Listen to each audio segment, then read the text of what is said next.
आप सबों को प्रभु यीशु मसीह के नाम में जय मसीह। इस नए वीडियो में आप सबों को स्वागत करता हूं और आज मैं एक विशेष संदेश के ऊपर बात करने जा रहा हूं और विशेष करके जो आज का संदेश है वो हमारे माता और पिता और हमारे जवान भाई बहनों के लिए है। तो मैं उस माता पिता के लिए कहना चाहता हूं जो अपने बच्चों को शादी कराना चाहता है। जी हाँ मेरे दोस्तों, और उस जवान भाई बहनों के लिए मैं आज बताने वाला हूँ इस वीडियो के माध्यम से। जब आप एक लायक हो चुके, शादी के लायक हो चुके हैं, तो आपका जीवन साथी कैसे होना चाहिए और आप उसे किस तरह से चुन सकते हैं, आज मैं इस वीडियो के माध्यम से मैं आपको बताने वाला हूं। इसलिए मेरे प्रियो, आप इस वीडियो को शुरू से अंत तक जब आप देखेंगे आपको समझ में आएगा कि आप एक बहन अपने जीवन साथी के लिए कैसे चुनाव कर सकते हैं और चुनाव करने के सही तरीका क्या हो सकता है, और एक भाई अपने जीवन साथी को कैसे चुन सकता है और किस प्रकार से एक साथ जीवन बिता सकते हैं, मैं इस वीडियो के माध्यम से अंत में बताने वाला हूं। इसलिए मेरे प्रियो, इस वीडियो को आप शुरू से अंत तक आप जरूर सुने।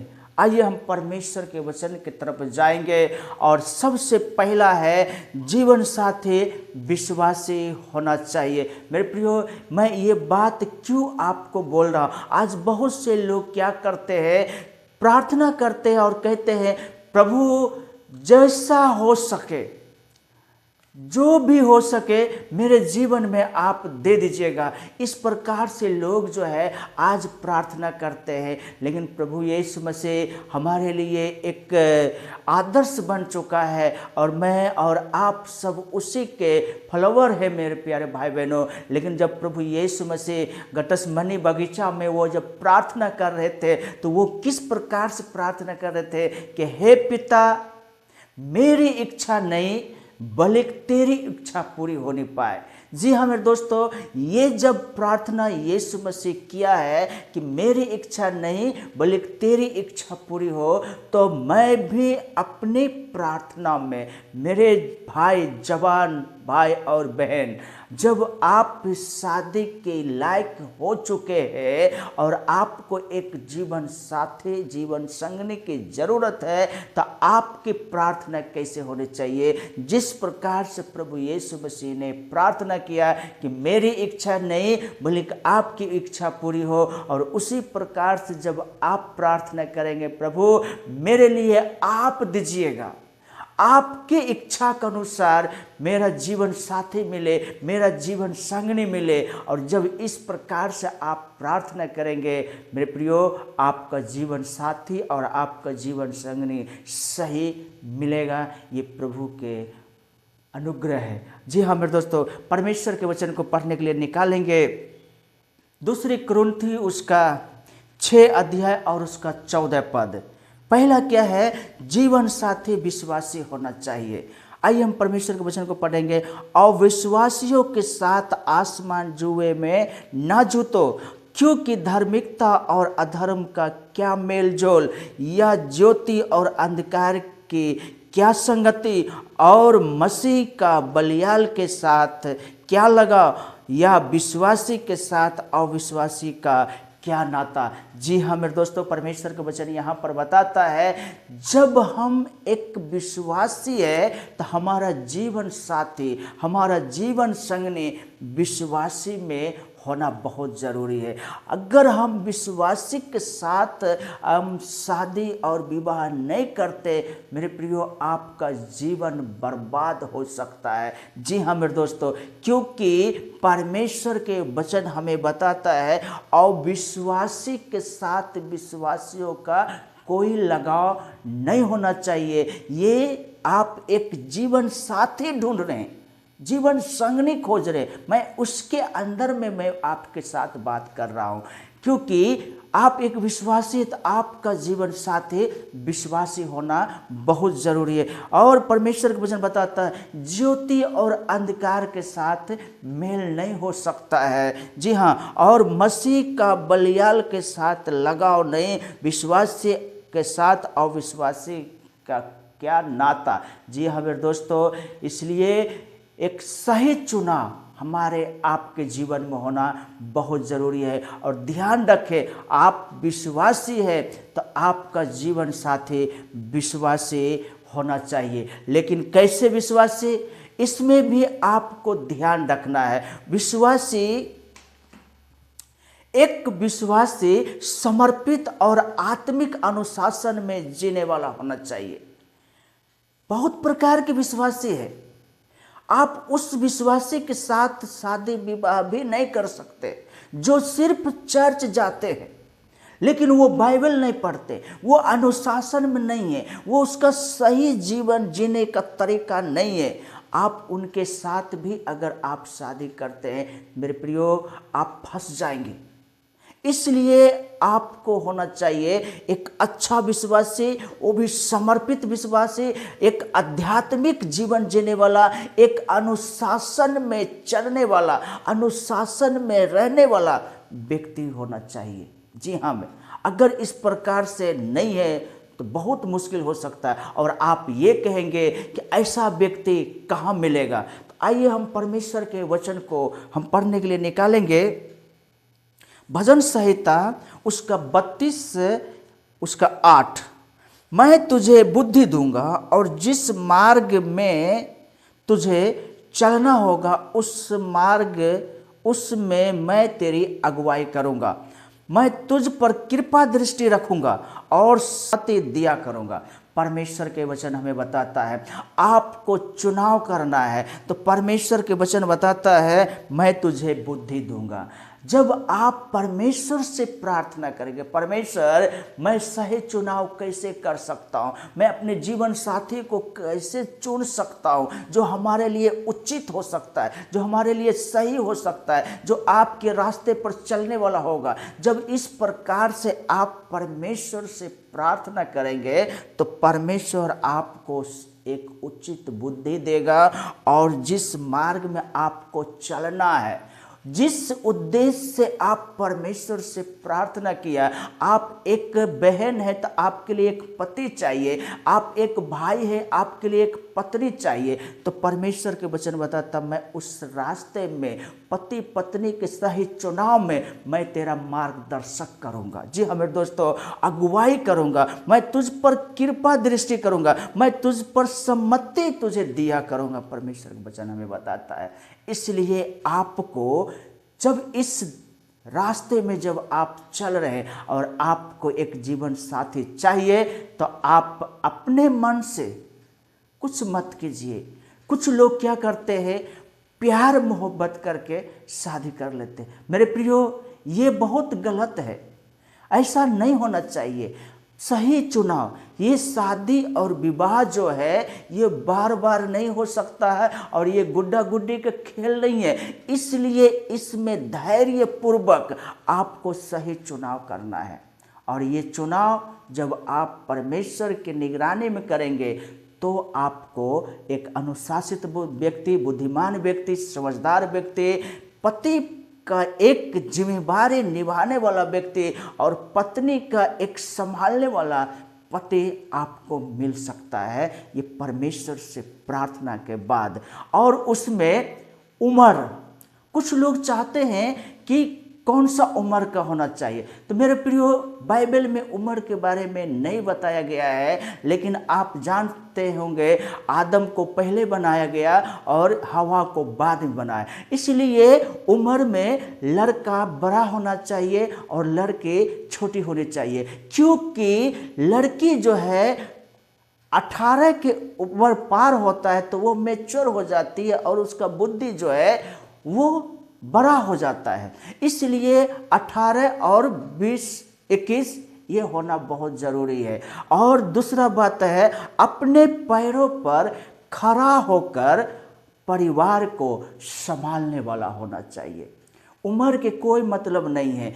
और संसार में अगर देखते हैं, सरकारी नियम के अनुसार देखते हैं तो लड़की 18 और लड़का 21 को होना चाहिए। लेकिन सबसे ज़्यादा अगर ध्यान देना है तो वो लड़का जो है समझदार होना चाहिए, वो अपने परिवार को संभालने वाला होना बहुत ज़रूरी है। अगर मान लीजिए परिवार को संभालने वाला नहीं है, वो जब शादी करेंगे वो पति बनेगा, और पति का फर्ज क्या होता है ये अगर वो सही से समझ ना पाए तो ये मुश्किल है। इसलिए ध्यान रखना, उम्र का मतलब नहीं है, लेकिन समझदार और मैच्योर होना, विश्वास और परिवार को संभालने वाला, एक पति का जिम्मेवारी उठाने वाला होना बहुत ज़रूरी है।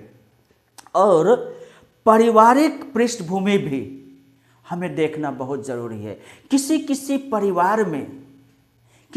परिवार में क्या होता है, अकेला विश्वासी होता है, और कोई परिवार तो ऐसे भी होता है प्रार्थना करने वाला नहीं होता है, बाइबल पढ़ने वाला नहीं होता है, और कोई कोई परिवार में लड़ाई झगड़ा पति पत्नी में करने वाला होता है। तो ये सारे चीज़ों को हमें ध्यान पूर्वक देखना है, एक अच्छा पृष्ठभूमि उस परिवार, क्योंकि शादी विवाह सिर्फ लड़का लड़की की नहीं, दो परिवार का मिलन होता है मेरे प्रियो।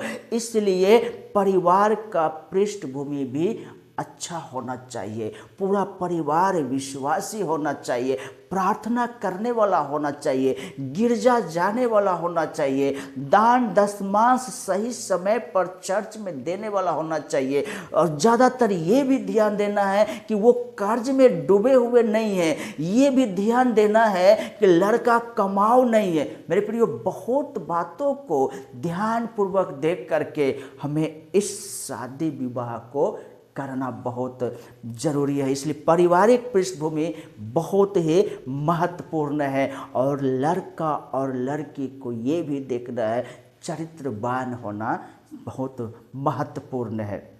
और मैं कुछ बातों को बता, बहुत लोग क्या करते हैं, बाहर का रूप देखता है, सुंदर होना चाहिए, लड़का सुंदर होना चाहिए, लड़की सुंदर होना चाहिए। मेरे प्रियो, मैं मना नहीं करता, ये जरूरी है, अच्छा रूपवान होना जरूरी है, लेकिन इसके बारे में बाइबल क्या कहता है, आइए हम परमेश्वर के वचन को पढ़ने के लिए निकालेंगे। नीति वचन उसका 31 अध्याय और उसका 30 पद में इस प्रकार से लिखा है, शोभा तो झूठी और सुंदरता व्यर्थ है, परंतु जो स्त्री यहोवा का भय मानती है उसकी प्रशंसा की जाएगी। जी हाँ मेरे दोस्तों, आपने इस वचन के द्वारा आप समझ गए होंगे मेरे भाई मेरे बहनों, यहाँ पर परमेश्वर के वचन क्या बता, शोभा झूठी है और सुंदरता व्यर्थ है, परंतु स्त्री यहोवा को भय मानती है उसकी प्रशंसा की जाएगी।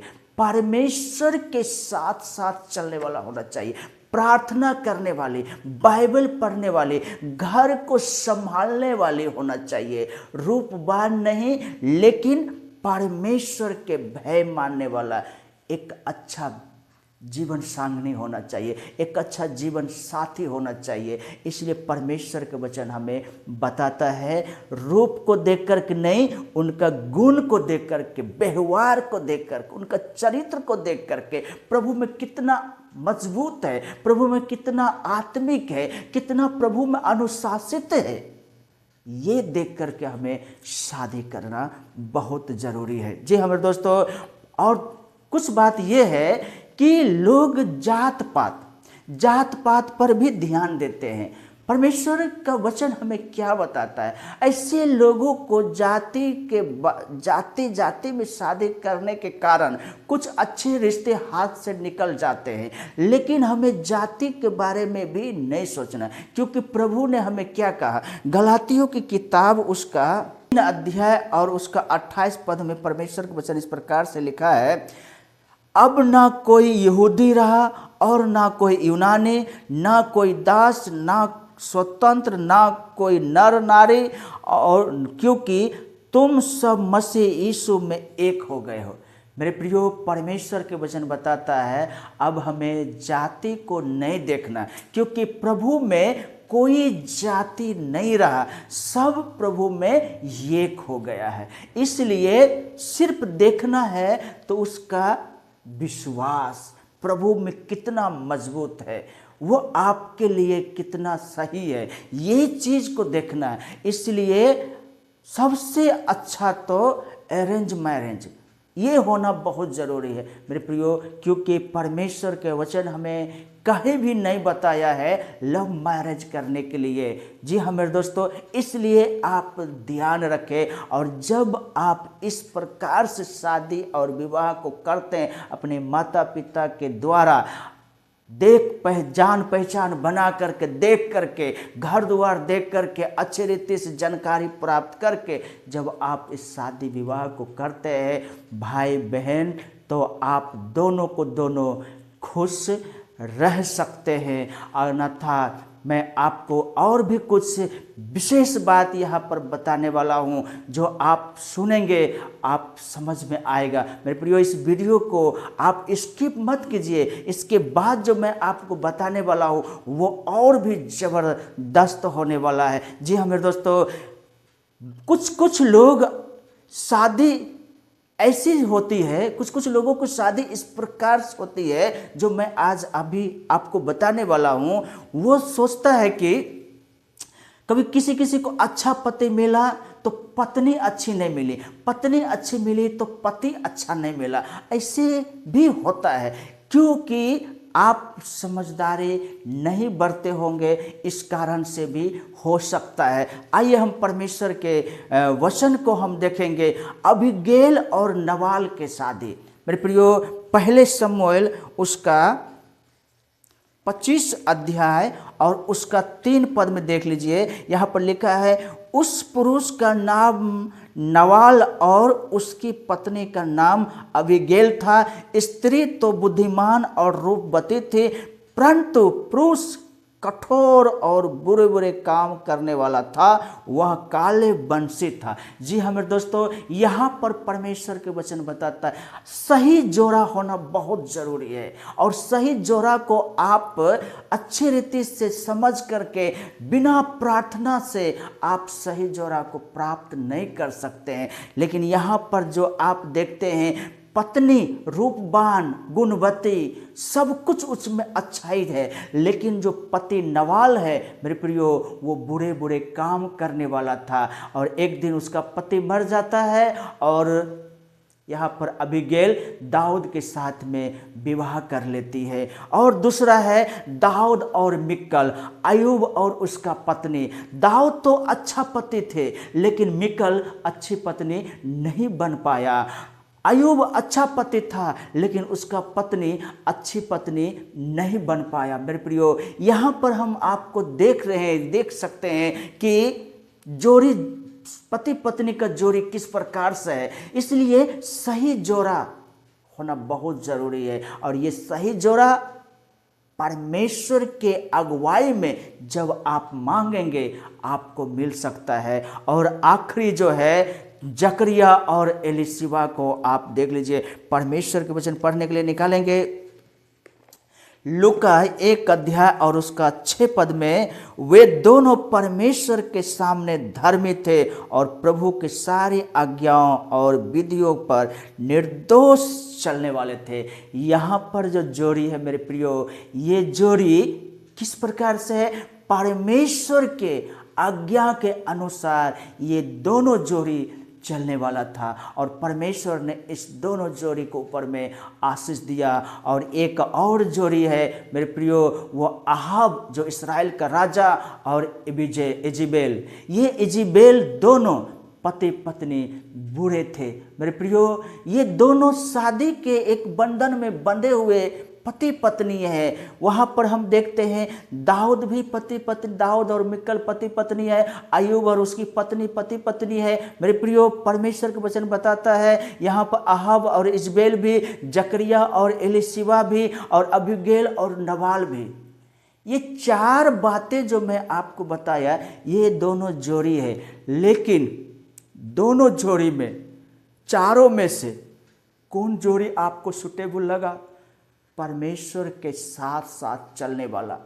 इसलिए भजन 32 के 8 में लिखा है मेरे प्रियो, इस वचन के अनुसार जब आप चलेंगे तो परमेश्वर आपको बुद्धि देगा और वो बुद्धि समझ और आपके मार्ग में अगुवाई करेगा और आपको एक अच्छा जीवन साथी, जीवन संगनी आपको मिलेगा। इसलिए मेरे प्रियो, बिना प्रार्थना से आप अपने जीवन साथी मत ढूंढिए, क्योंकि अगर आप शादी के लायक हो चुके हैं, अभी से मेरे भाई, मेरे बहन, मेरे माता पिता अपने बच्चों के लिए प्रार्थना करना शुरू कर दीजिए। और जब आप प्रार्थना करेंगे तो आपके बेटे और बेटी के लिए एक अच्छा जीवन साथी मिलेगा और वो दोनों खुशी खुशी जीवन प्रभु के अनुग्रह में वो जी सकेगा।